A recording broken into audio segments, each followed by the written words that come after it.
Ayan, hello po. Magandang umaga, 'no, magandang gabi kung nasaan panig tayo ng mundo, ayan. Ngayon po ay Miyerkules na, November 12, 2025, ayan. Medyo napagod tayo 'no, sa dami ng ating tinrabaho. Kaninong situational reading itong makukuha natin ngayong umagang ito, ha? So ayun, ang unang card natin is the Sun, and sumunod ang ating the Tower. Okay po, tingnan pa natin. Mababa yung energy ko 'no, hindi kagaya kagabi. Parang alam niyo yun, kagabi puro may halo pang ano, kasiyahan ng aking ano 'no. Pero ngayon ang baba, sobra. Sobra po ang pagod ko. At alam niyo, marami tayong ano, nakausap, magdamag. O 'di ba, yung iba mga galit pa. Yun lang ang mahirap sa trabaho namin. Talagang alam niyo yun, minsan tatawag sila ng galit na sila. Hindi sila makapagsalita ng maayos. Alam niyo yun, kapagka sensitive ka, ay naku, sabi ko sa inyo, masasaktan at masasaktan kayo sa kanilang mga sinasabi. Pero gano'n talaga, kailangan nating maghanap buhay. So, kailangan natin silang hayaan. And meron tayo ditong ano ha, Ten of Pentacles, Knight of Swords. Then meron tayo ditong Seven of Wands. Okay. Tingnan pa nga natin. Tingnan pa nga natin ito, ha? Tatlo na lang ang kulang. Okay po, salamat po sa mga ano, ha? Nagpapaschedule ng reading. Ayan, sa may mga nais pa po para schedule na reading sa Friday, magpabook na kayo, ha? I-message nyo ko, click nyo lang yung link po dyan sa ating comment section po, ha? Thank you so much po. Sa lahat ng mga gustong umorder, ayan, mag-order na po kayo. Andyan din yung link. Ako lang makakausap niyo. Wala tayong assistant pa, ha? Okay po. So, meron pala tayong ano, no? Seven of Wands. Okay. Ay, dalawa sila. Isa lang. Ace of Swords. And then, meron tayo ritong Eight of Pentacles. Okay. Sige, tingnan pa natin, ha? Ay, talaga naman. Nag-i-slide sila lahat. Diba? Napagod din yata ang ating mga baraha, ha? Napagod kayo sa inyong pagtulog. Ay, ayan. Meron tayong Three of Wands. Okay po, kompleto na ang ating ano ha, readings sa situational reading ano. So ayan, may nakikita tayo dito na napaka-positibong tao nito. Ayan po ha, kaya lang dadaan sa pagsubok. O ayan. Parang ang isip niya no, kung kayo po ay itong taong ito no, kung kayo nakakaranas ito, parang ang isip niyo bakit parang wala ng pagbabago. Hindi po. Ayan. So, kung nakikita nyo naman ha, nadaan kayo sa maraming pagsubok, nadaan kayo sa mga kaguluhan. Pero eto na. No, ang isip nyo kasi parang laging puro na lang paghahanap buhay. Pero bakit parang walang nararating? Eto na po. O, nakikita nyo ba yan? Ang ating Ten of Wands, ano? So, ibig sabihin po niyan, eto parating na, no? Talagang nandiyan na po, no? So, ang kailangan na lang natin ngayon ay ating pag-ingatan kung ano mo itong ibibigay sa atin ha, na malaking pagbabagong paparating sa buhay ninyo. Ayan no, ito po ay mabilis at malaking pagbabago na paparating. Feeling ko ito ay sa financial, ano? So financial po ito. Sobra na yung paghihirap na dinaanan ninyo. So sabi ng Panginoon, tama na ha. Tapos na. O, 'di ba? Ace of Swords signifies a new beginning. And then, ang atin ding Three of Wands, ayan. Talagang nakatalikod ka na. Ayaw mo na. So, ayaw mo nang balikan yung mga ganyang pagkakataon po, ha. Ibig sabihin po, talagang tinatalikuran nyo na yan. So, kung nagpe-pray ka, no, na sabi mo nga, bigyan ka ng sign para alam mo yun, na umayos na.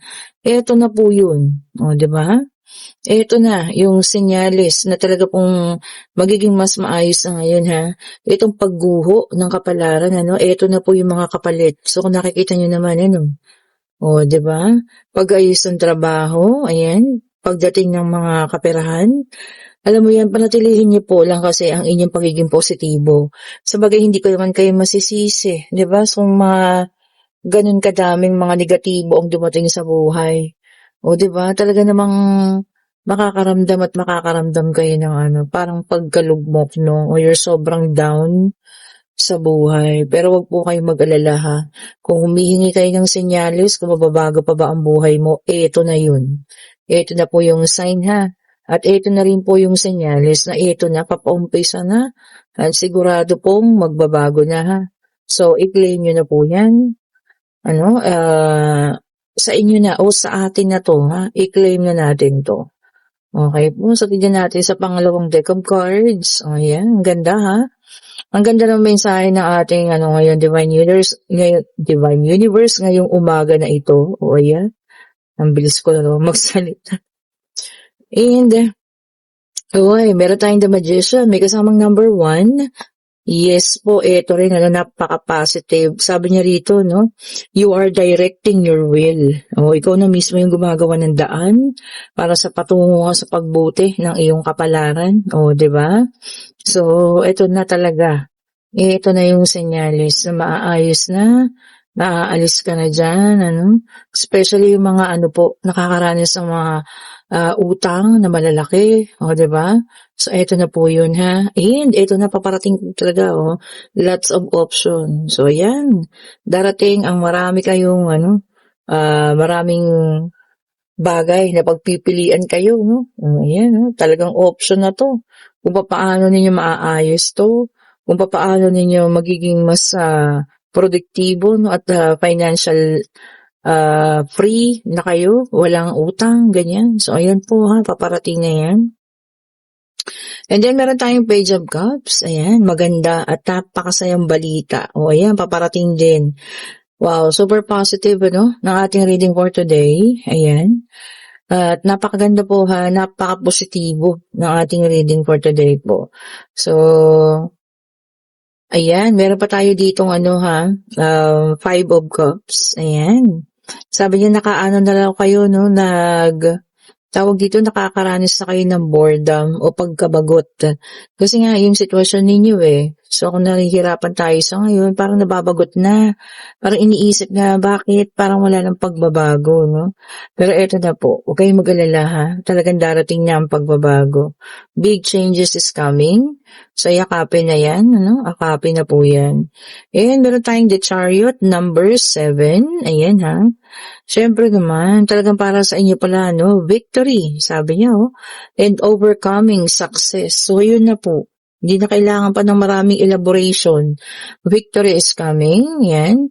And sabi niya, no, talagang yung mga obstacle po, maaalis na. Yan na nakaharang sa inyo. Oh, di ba? Napakaganda, ha? Yung mga harang na yan, humaharang sa sana pagganda o pagbuti ng inyong financial, maaalis na raw po yan. Ganda. Okay po. So, ito na yung sign po na hinihingi ninyo, ha? Lalo na yung mga nagtatanong kung bubuti pa ba ang inyong kapalaran sa financial, eto na po yun. And then, meron tayong Two of Cups. Ayan. May extra pa. Ayan, tignan nyo naman, ha. Kung sino man yung may long time partner dyan, ano, na nakasama ninyo sa hirap at ginawa. Ayan na po, proposal is coming also. Wow! So, ayan na po, pagbuti ng bagay-bagay, ano, napakaganda. Bubuti na ang financial, bubuti na ang inyong kapalaran sa kapirahan, kasabay po ang pagbuti na rin ng inyong mga love life. Win-win situation tayo ngayon, ha. Di ba naman? So, ayan po, ha. So, kung sino man na makakapanood nito ngayon at naghahanap pa ng sign na kung may pagbabago pa ba, eto na yun, ha. So, ayan, para sa inyo po ang video ito at hindi nyo ito aksidenteng napanood dahil para ito talaga sa inyo. Di ba? Baka kagabi ka pa nag-iisip niyan, nagdasal ka, Lord. Ano po ba? May pagbabago pa po ba? Di ba? So, eto na. Binigay na po, ha. Binigay na sa inyo ng Panginoon yung senyalis na hinihintay ninyo. Ayan. Sana pag natanggap ninyo kung ano man yung mga bagay na yun, pagyamanin, diba? Ayan. At syempre, gamitin sa mabuti, no? Huwag yung one day millionaire tayo, ha? Gamitin natin ito para mapaayos yung buhay natin. Ay, talagang may extra love life. Tingnan nyo, no? Lumabas ang The Lovers. Talaga po, ha? Ito naman. Ayan. Talagang kasama sa pag-unlad ninyo ang pati love life, may dalang number 6. Oh. Kasi hindi na talaga mapipigilan, ano? Tapos na. Kumbaga, tinapos na yung mga araw na pinagdaanan natin sobrang bigat. Oh. Binalik ko yun, 2 kasi. Ayan, ito na talaga siya. And isolation, sabi niya rito, no, 8 of Swords, ayan. Ayan, ano, kung ngayon pakiramdam mo, nape-pressured ka, hopeless, no, ayan, hopeless na, helpless pa. Parang pakiramdam mo na walang tumutulong, ayan, huwag kang mag-alala po, mababago na. At ito na nga po yung panahon ng pagbago ng mga bagay-bagay po, ha?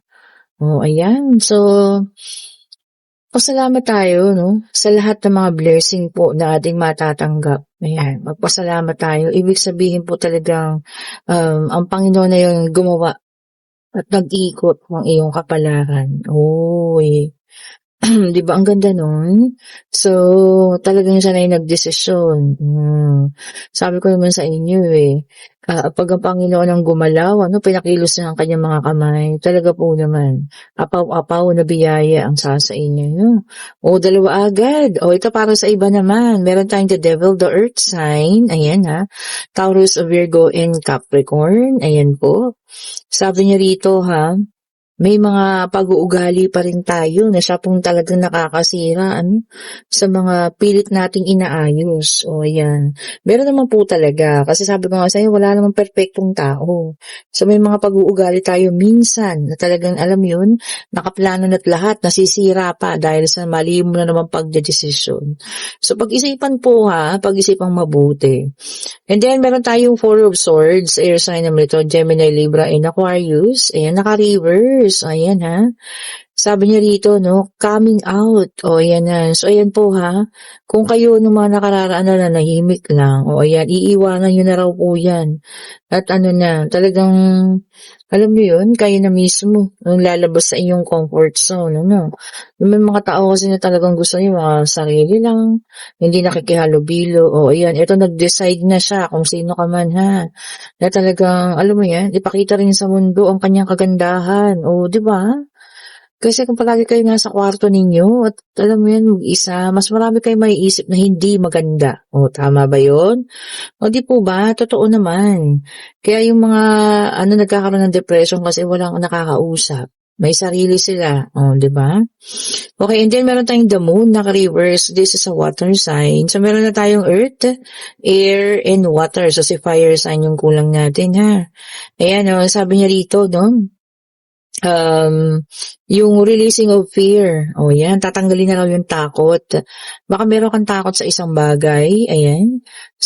May iba natatakot sa manika, di ba? Yung iba kung ano man natatakot sa heights. So ayan, tatanggalin mo daw ang iyong takot. Kumbaga, i-cure mo ang iyong inner child. O, di ba? Para maalis yung mga takot-takot na yan. Tama naman po, ha? And then the hangman, ito, water sign ulit siya, no? Sabi niya, acceptance, ayan. Medyo mahirap ang mga bagay na yun, pero kailangan na raw pong tanggapin. Oh, kasi sa pagtanggap mo sa mga bagay na yun, dyan ka makakalaya, no? At dyan mo rin mapapalaya ang iyong sarili. Oh, patungo sa pagbabago. Oh, kung ano man po yan mahirap talaga, pero minsan kailangan na nating tanggapin. And then meron tayong 9 of Swords in reverse. This is an air sign. Ayan, ano? Tapos sabi niya rito, no, may mga fears pa rin tayo. Takot, ayan, meron din pag-aalala. Mga nararamdaman sa ngayon. Baka nagdaan tayo sa matinding trauma, no? Kaya ganito yung ating mga nararamdaman. I-release na po natin yan, ha? Or kung kailangan ninyo ng professional help, doktor, psychiatrist, di ba? Ayan po, bigyan nyo ng pagkakataon or bigyan nyo ng araw kung kailan kayo pwede magpagamot, o, di ba? Hindi po masama yun, ha? Parang sa ngayon nga, mas maraming nakakaranas ng ganun dahil sa mga nangyayari dito sa mundo, di ba?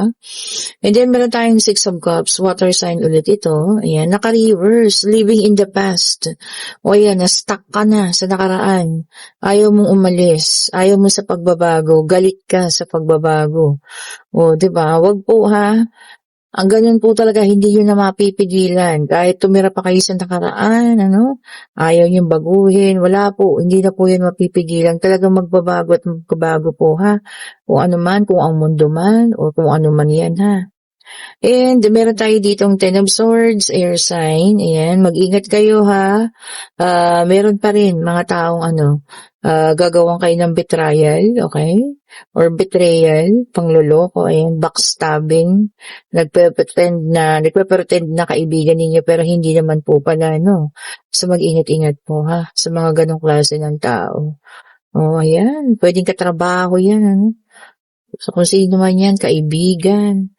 And then, meron tayong Five of Swords. Ayan, air sign ito. Naka-reverse ang ating Five of Swords. Naka-reverse na siya. Sabi niya rito, no, cutting people on your life. Oh, ayan ha. So, cutting, ibig sabihin po, may mga tao na talaga kayong iiwasan. Minsan, ganun talaga eh. 'Di ba? Para tayo, alam mo yun, makapamuhay na mas mapayapa, tahimik.